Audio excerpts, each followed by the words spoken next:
नमस्कार, जय हिंद दोस्तों। स्वागत है आप सभी लोगों का एसएससी लैब पर। मैं सुशांत कुमार हाजिर हूं एक ऐसी विषय पर आज बातचीत करने के लिए कि जो विषय इतना संवेदनशील हो सकता है कि भाई आप लोगों देखिए, मैं या आप या हमारी पीढ़ी का कोई भी व्यक्ति मजाक, क्योंकि आज का जमाना ऐसा है कि भाई साहब तनाव घर घर है, तनाव पल पल है, तो ऐसी स्थिति में कॉमेडी करना, मजाक करना एक नेसेसरी पार्ट हो जाता है।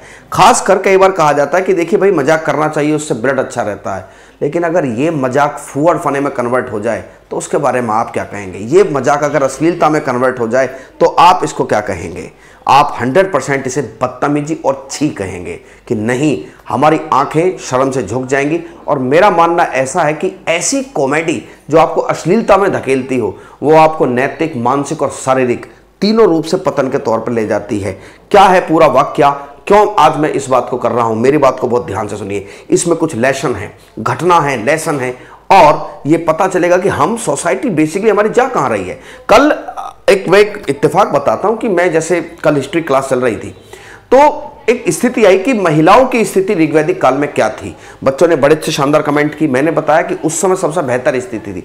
तभी एक बच्चे का एक कंफ्यूजन आया कि सर देखिए, आज तो बहुत आगे महिलाएं निकल गई हैं, तो क्या महिलाओं की स्थिति कुछ डाउन हो गई है? तो आप कह रहे हो डाउन हो चुकी है और महिलाएं आज बहुत बेहतर स्थिति में। मैंने कहा कि नहीं, तुलनात्मक रूप से देखा जाए तो समाज में केवल पैसा आगे बढ़ा, हर स्थिति, हमारे मान सम्मान, मर्यादाएं, हमारे संस्कार, हमारे एथिक्स कहीं ऐसा लगता कहीं खो गए हैं। वजह सिर्फ और सिर्फ वो शोहरत, वजह सिर्फ और सिर्फ बाप बढ़ाना भैया। ऑल थिंग इज दैट के भैया सबसे बड़ा रुपया। क्या है पूरा मामला, मेरे साथ विस्तार समझिए। मेरे प्यारे साथियों, भारत का समाज, इंडियन सोसाइटी, जिसकी कल्पना नहीं की जा सकती कुछ शब्दों के बिना। सीमा, मर्यादा, मान और सम्मान, अगर हम इन तीन शब्दों को निकाल दें तो हमारे भारतीय समाज की कल्पना नहीं की जा सकती। दुनिया में अलग अलग तरह की सोसाइटी है। फिर अगर आपको ये सब चीजें नहीं चाहिए तो आप वहां जाकर रहिए, सीधी सी बात है मेरे दोस्त। आज मतलब जब मैं इस बात को कह रहा हूं तो दो बातें हैं कि बीइंग ए टीचर बात करूं, बीइंग ए इंसान बात करूं, एक भाई की तरह बात करूं, बेटे की तरह बात करूं, एक पति की तरह बात करूं। बट सीधी बात यह कि आज मैं एक इंसान की तरह बात करूंगा। मुझे टीचर वाली आज फीलिंग मेरे को आने रही है क्योंकि ये सब घटना देखने के बाद। सीधी बात यह है कि अगर आपको ये तीन शब्द नहीं चाहिए समाज में तो आप वहां जाइए जहां आपकी ये चीज एडजस्ट होती हो। भारत के समाज में तो मान सम्मान, मर्यादाएं, एक दूसरे के प्रति अपना आत्मसम्मान, ये भारत के समाज के इंटीग्रल फीचर हैं। जैसे ही आप इन शब्दों को निकाल देते हो, बाकी फिर किसी बात का कोई मतलब नहीं बनता। शुरुआत में ये सब था, चल भी रहा था, आज भी है, लोग आज भी करते हैं। लेकिन धीरे धीरे पैसे ने एंट्री की। पैसा किसको नहीं चाहिए, सही बात है, लेकिन पैसा किस तरीके से आप कमा रहे हैं ये बात तो मैटर करती है। लेकिन आखिर में यह है कि तरीका मायने नहीं रखता, आप सिर्फ पैसा कमाइए। और किसी ने क्या खूब कहा है कि हम तालिबे शोहरत हैं, हमें नंग से क्या काम है, बदनाम अगर होंगे तो क्या नाम ना होगा। ये कोई शायर हैं, मुस्तफा खां सेफ, उन्होंने कहा है कि इस शेर को और इस शेर के अपने गहन निहितार्थ हैं। हमारी दादी कहा करती थी कि नंग बड़ा परमेश्वर से, मतलब हम लोग पैसा और शोहरत के लिए उस लेवल पर उतर आए कि जहां कोई फर्क नहीं पड़ता कि आप कितनी भी फ्रॉडबाजी करें, कुछ भी बोलें, कॉमेडी के नाम पे कुछ भी करें, मजाक के नाम पे कुछ, बस बिकना चाहिए। आजकल एक सब चल रहा कंटेंट, यूट्यूब पे कंटेंट, भाड़ में जाए कंटेंट, भाड़ में जाए पैसा, ये शोहरत, जिसे सब कुछ बेच के हासिल करना पड़े, जिसे आत्मसम्मान बेचना पड़ जाए, अपने मान मर्यादा बेचनी पड़ जाए, ये अश्लीलता के कूप में हमें धकेल दिया जाए। हम क्या करेंगे ऐसे कंटेंट और ऐसे शोहरत का? क्या है आज का मामला मेरे प्यारे साथियों? एक बड़ा हाईलाइटेड आजकल मामला चल रहा है, उसे विस्तार समझिए। एक शो है जिसका नाम इंडियाज गॉट लेटेंट है। टैलेंट भी नहीं है, लेटेंट है, ठीक है। इस शो को बनाया है एक यूट्यूबर ने जिनका नाम है समय रैना। ये समय रैना है, पहले मैं आपको इनका परिचय देता हूं। ये समय रैना, इनके पिताजी हैं राजेश रैना। जर्नलिज्म, पत्रकारिता के क्षेत्र में इनका बड़ा अच्छा नाम है। लोग इनको देखकर मोटिवेट होते, तो इन्हीं की संतान है ये समय रैना साहब। ये आजकल एक फैशन चल रहा है कि पीछे एक पर्दा लगाओ, पर्दा लगा के दादा दादी, नाना नानी, घर परिवार, आस पड़ोस सबको टारगेट करो और इतनी वल्गरिटी फैलाओ कि लोगों को हंसी आए, क्योंकि लोग हंसी के नाम पर कुछ भी करने को तैयार है। तो इस वल्गरिटी के चलते ये खूब ठीक ठाक फेमस हो गए। फेमस होने के बाद इन्होंने, समझना, क्योंकि हमें बात को समझिए, हम तो तालिबे शोहरत है ना, हमें नंग से क्या काम है। और बदनाम अगर हम होंगे तो क्या नाम ना होगा। ये दूसरी वाली लाइन शायद इन्हीं के लिए बनी, बदनाम बदनाम तो छोड़िए, इनका खूब नाम हुआ। मैं एक रियल टाइम एक्सपीरियंस बताता हूं, मैं तो इनका नाम असल में जानता भी नहीं था, मैं तो इस शो के बारे में तो क्योंकि मैंने वहीं पर चलता हुआ देखा था, हमारे एक मित्र हैं तो वो एक दिन कह रहे थे कि ये क्या समय रैना, मुझे पता भी नहीं था भाई। हम जानते हैं सुरेश रैना को जिसने इस देश के लिए खूब नाम कमाया, लेकिन समय रैना वाले साहब के बारे में कह रहे थे एक दिन कि अरे यार मतलब नेक्स्ट लेवल खेल रहा है। मुझे लगा पता नहीं क्या है मामला। अब मैं पर्सनली बहुत ज्यादा इन बातों में इंटरेस्ट रखता भी नहीं हूं, और मेरे हिसाब से जो लोग पढ़ने पढ़ाने वाले हैं इनको इन सब बातों से मतलब होता भी नहीं है। तो अब चूंकि आया है तो बात पता चली कि ये स्टैंड अप कॉमेडी करते हैं ऐसे बोल के, आजकल बिक रहा है ये, है ना, कि खड़े होकर बकवासबाजियां करो, लोग हंसेंगे, ताली बजाएंगे और तुम मशहूर हो जाओगे। पर फिर भी चलिए कोई बात नहीं, आपका प्रोफेशन है, करिए। हंसाना भी कोई आसान काम है नहीं, लेकिन हंसाने के लिए बदसलूकी करना, अश्लीलता करना समझ से परे है। इन्होंने इस शो को बनाया, इस शो का नाम था इंडियाज गॉट टैलेंट, और इसमें ये क्या करते हैं 90 सेकंड देते हैं किसी भी जो आते हैं ना प्रतिभागी, जिनको अपना टैलेंट दिखाना होता है। टैलेंट नहीं दिखाना होता, फुहड़पना दिखाना होता है कि आप कितना फुहड़पना दिखा सकते हो, उसमें ये 90 सेकंड देते हैं। उस हिसाब से उन्हीं, चूंकि इस चैनल को जब आप जुड़ोगे, जिसके साथ 7 से 8 मिलियन सब्सक्राइबर हैं, उस चैनल को जुड़ने के लिए आपको मेंबरशिप या सब्सक्रिप्शन लेना पड़ेगा और ऐसा। लेकिन बाद में ये उस जो प्रतिभागी आते हैं उनकी क्लिप्स काट काट के वायरल करते हैं, जिससे ठीक ठाक पैसा कमाते हैं। आजकल लोग देखना भी पसंद कर रहे हैं। देखना क्या पसंद कर रहे हैं, लोगों को दिखाया भी वही जा रहा है। आप एक बार कोई चीज सर्च कर लो, कुछ ट्रेंडिंग वाले आदमी का नाम सर्च मारो, सारी चीजें उसी की आपके सामने आ जाएंगी यूट्यूब पे। ऐसा एल्गोरिथम है यूट्यूब का, सोशल मीडिया प्लेटफॉर्म्स का। तो इन्होंने एक शो बनाया और इस शो में ये अलग अलग जजों को बुलाते हैं, इनके सामने लोग खड़े रहते हैं, वो परफॉर्मेंस करते हैं, फुहड़ पन्ने की हरकतें करते हैं। जो जितना फुहड़ है उतना ही ज्यादा अच्छा इनको लगने लगता है। ऐसा ही एक वाक्य इसमें हुआ। इन्होंने जज के रूप में बुलाए थे ये शख्स। पहले आप इस शख्स को जानिए। देखिए, मैं किसी को पर्सनल अटैक में बिलीव नहीं करता, लेकिन इन शख्स को मैं जानता हूं। इन शख्स का नाम है रणबीर इलाहाबादिया। क्या नाम है? रणबीर इलाहाबादिया नाम का ये शख्स। मुझे इस आदमी की हंसी पहले भी रेस में लगती थी, इसका इतना दोगला चेहरा इसमें सामने आया है। ये शख्स वहां पर जज बनकर बैठे हुए थे। बेसिकली मैं एक बात कहूंगा, आई डोंट केयर, है ना, बट शेम ऑन यू, तुम किसी लायक नहीं हो। तुम, इनकी माताजी कहती थी कि मैंने अपने बेटे को बड़े अच्छे संस्कार दिए। संस्कार की बात तो मैं तुम्हें बता दूंगा कि कितने अच्छे संस्कार दिए हैं। इस आदमी ये पॉडकास्ट करते हैं, पॉडकास्ट कर करके इस आदमी की नेटवर्थ है लगभग 60 करोड़। तुम्हारा पैसा कैसे भी कमाओ, पैसे कमाने में कोई पाबंदी नहीं है, लेकिन इन्होंने जो कहा वो चर्चा का विषय बना। ऐसे आदमी के लिए सिर्फ एक ही बात निकलती है, वो है बाइकआउट। इस शो में इस शख्स ने कहा एक कमेंटेटर से कि ये बताइए, अब मैं क्या बोलूं यार, मैं इस बात को कैसे बताऊं। फिर भी चलिए ठीक है, हम ये कहते हैं कि कई बार चर्चा ना करने से भी दिक्कतें आती हैं। इन्होंने कहा कि क्या आपने अपने माँ बाप को भी सेक्स करते देखा है? अब शर्म करो तुम, क्या आप समझ रहे हैं? देखिए, आप इसको इस तरीके से मत जोड़िए कि नहीं सर ये तो आजकल चर्चा का विषय होना भी चाहिए, सरकार भी कहती है सेक्स एजुकेशन। ये सेक्स एजुकेशन नहीं है, ये तो वल्गरिटी है कि क्या आप उसे रोकना चाहेंगे या आप उसके साथ शामिल होना चाहेंगे। मैं आप ही से पूछता हूं, आपने किया है क्या ये?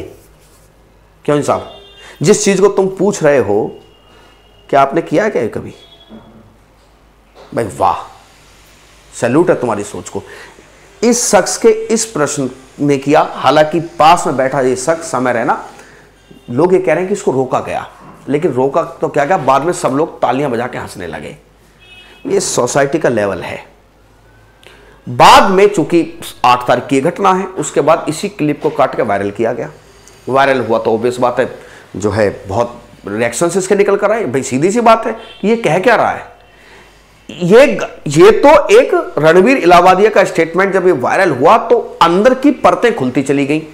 ये शख्स भी माशाअल्लाह हैं। इन शख्स ने भी ऐसे भद्दे कमेंट्स के लिए ये फेमस हैं। इन शख्स की एक चीज और सुनिए, इन्होंने इसमें कहा कि मैं तुम्हें 2 करोड़ रुपए दूंगा और आपको क्या करना होगा विद माई प्राइवेट पार्ट। छोड़िए, ये शब्द कहने के नहीं है। ये वो शख्स हैं जिन्हें मोदी जी क्रिएटर का अवार्ड दे चुके हैं। भारत मंडप में 2024 में बेस्ट क्रिएटर का अवार्ड मिला। ये पॉडकास्ट करते हैं, स्मृति ईरानी है, एस जयशंकर साहब हैं, है ना, पता नहीं कितने लोग हमारी सेलिब्रिटीज उनके पॉडकास्ट करते हैं, बताते हैं सनातन क्या है, स्पिरिचुअलिटी क्या है, योगा क्या है। छी, थू, शेम। ये दोगला चेहरा है। ये क्या है? ये दोगला चेहरा। अब इस आदमी के खिलाफ सब खड़े हो गए। मैं कह रहा हूं सब खड़े नहीं, इसका बायकॉट करना चाहिए कि ये क्या सोच रखता है। ये आदमी जो सोशल मीडिया इन्फ्लुएंसर है, जिसको लोग फॉलो करते हैं, मिलियंस में इसके सब्सक्राइबर हैं, और उन्हीं सब्सक्राइबर्स ने इसको प्यार दिया और उसी प्यार के माध्यम से इसने शोहरत कमाई। 50 तरह के स्टार्टअप इसने खड़े कर लिए। मुंबई में ये रहता है, माता इसकी से संस्कारी बताती है। क्या है ये ऐसे सवाल करोगे आप कमेंट सेक्शन बताइए कि क्या। अरे कोई, मैं कह रहा हूं, देखिए हम लोग कई बात प्रेफरेंस देते हैं कि सोसाइटी ओपन होनी चाहिए, बट ये सोसाइटी ओपन नहीं है। ये ओपन सोसाइटी का एग्जांपल नहीं है। ये तो अश्लील और बदतमीज सोसाइटी ये पैदा करना चाह रहे हैं ऐसे लोग कि इस लेवल पर ओपन हो जाओ। भाई वाह, बुरा नहीं मानिएगा, लेकिन हम और जानवर में क्या फर्क रह जाएगा। मान सम्मान, मर्यादा, आत्म सम्मान जैसे शब्द हमारे समाज से निकल गए, फिर क्या लेना देना रह गया किसी बात का? सब खेल खत्म। तो इसके बाद जब उन्होंने कमेंट किया, तो क्योंकि वो आपको सब्सक्रिप्शन लेना पड़ता है, बाद में वायरल हुई। वायरल होने के बाद तुरंत रिएक्शन आने शुरू हुए, और जब रिएक्शन आने शुरू हुए तो कुछ बड़े बड़े सेलिब्रिटीज इसमें इन्वॉल्व हुए, और साथ में पॉलिटिशियंस, अफसरान, जो लोग बाग हैं, उन्होंने भी ट्वीट करना शुरू किया। और सीएम जो हैं हेमंत बिस्वा शर्मा, जो असम के हैं, उन्होंने एक एफआईआर पर्सनली लॉन्च करवाई। देखिए इतना बड़ा मुद्दा कि खुद जो सीएम हैं असम के, उन्होंने ट्वीट किया कि देखिए हम कुछ इन्फ्लुएंसर्स हैं, आशीष चंचलानी, जसप्रीत सिंह, अपूर्व मखीजा, रणवीर इलाहाबादिया और समय रैना और अन्य खिलाफ इंडियाज गॉट लेटेंट नामक एक शो के खिलाफ एफआईआर दर्ज कर रहे हैं। ऐसी एफआईआर मुंबई में दर्ज हुई है, एमपी में दर्ज हुई है, असम में दर्ज हुई है। पुलिस कार्रवाई करने पर, कार्रवाई नहीं, इनको बेटा इनको टाइट करना चाहिए। इनको पता चलना चाहिए बेटा तू रहता कहां है तू, ठीक है? इसको पता चलना चाहिए कि समाज कहते किसे हैं ये। और जब दबाव पड़ा ना, तो इस आदमी को लगा ठीक है, सब बढ़िया ही तो हो रहा है, मेरा तो नाम हो रहा है, क्योंकि वही शेर जो हमने बताया था, वो शेर के अपने मायने, हम तो तालिबे शौहरत हैं, हमें नंग से क्या काम, बदनाम अगर होंगे तो क्या नाम ना होगा। लेकिन जब डंडा पड़ना शुरू हुआ, national human right commission active हुआ और यूट्यूब से कहा कि इस क्लिप को हटाइए इसे, लेकिन बात यह कि तब तक कुछ चीज वायरल हो चुकी है। तो पहले तो मेरी अपील है कि इनको मतलब बायकॉट करें और ऐसी वल्गरिटी को बहुत ज्यादा शेयर ना करें, ठीक है? हालांकि यूट्यूब से उनका वाला सेक्शन हटा दिया गया है। अब इस आदमी की आती है माफीनामा कि मैं माफी मांगता हूं। आप उस क्लिप को जाकर देखिए। इस तरीके से बातों में बेशर्म बेहया इस आदमी ने माफी नहीं, इसकी अकड़ जबरदस्त है। इंग्लिश बोल रहा है ना, क्योंकि आजकल हमारे यहां एक फैशन है कि इंग्लिश बोल के माफी मांगो, you looks like a gentleman, आप अच्छे सभ्य आदमी की तरह दिखोगे। माफी मांगी, लेकिन माफी में भी इसकी अकड़ कम होती नजर नहीं आ रही है। और बाकी हेमंत बिस्वा शर्मा साहब ने कहा कि जो लोग हंस रहे थे सबके खिलाफ एफआईआर होगी, होनी भी चाहिए, इन्होंने हद मचा रखी है। उन्हीं में से एक फेमस यूट्यूबर है आशीष चंचलानी, आप सभी जानते होंगे, एक कॉमेडी की वीडियो बनाते हैं, लेकिन इन सबके खिलाफ एफआईआर। इसी बीच में मैं एक और चर्चा करना चाहूंगा, अपूर्वा मखीजा, ये लड़के हैं। क्या सोचते हैं आपके माँ बाप आपके बारे में, मैं तो कह नहीं सकता। क्यों नहीं रोकते हैं वो, और क्या पैसा ही सब कुछ हो गया? ये अपने आप को कलेशी औरत कहती हैं। इन्होंने एक प्रतिभागी से पूछा कि जहां से आप पैदा हुए थे, अपनी मां को छोड़ दीजिए, क्या उसके बाद दोबारा कभी वो चीज देखी है?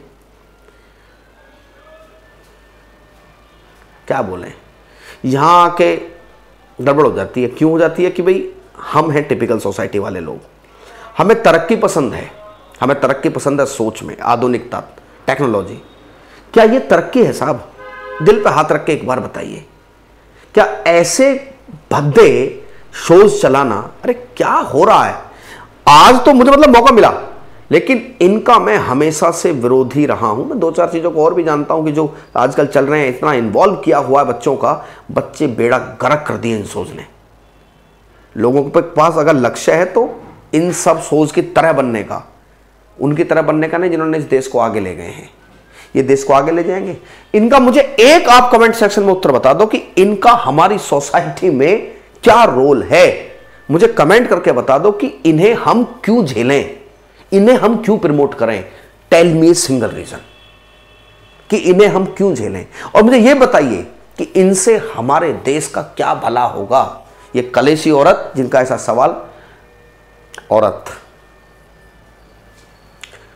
धारावाहिक आते हैं, टीवी में शोज आते हैं, फिल्में आती हैं, एक ऐसी स्थिति में एक डायलॉग हमेशा मिलता है कि तुम तो औरत थी, क्या सवाल कर रही हो।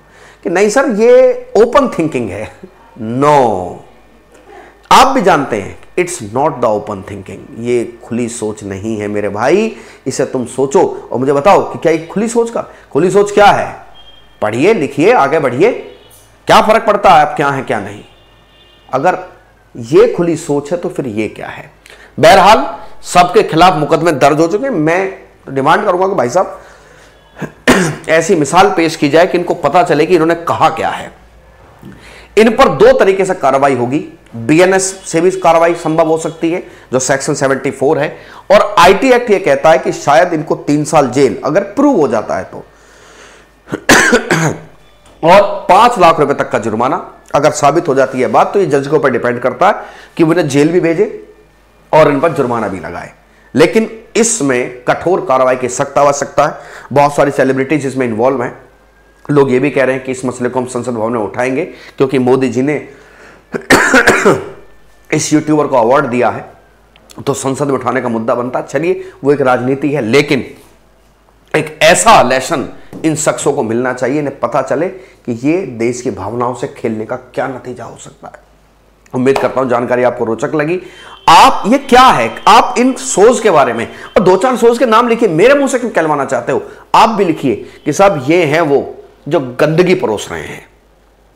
खेल सारा टीआरपी का, एल्गोरिथम का, मैं मान लिया वो टेक्निकल चीजें हो गई, लेकिन क्या ऐसे लोगों को बढ़ावा देना चाहिए हमें।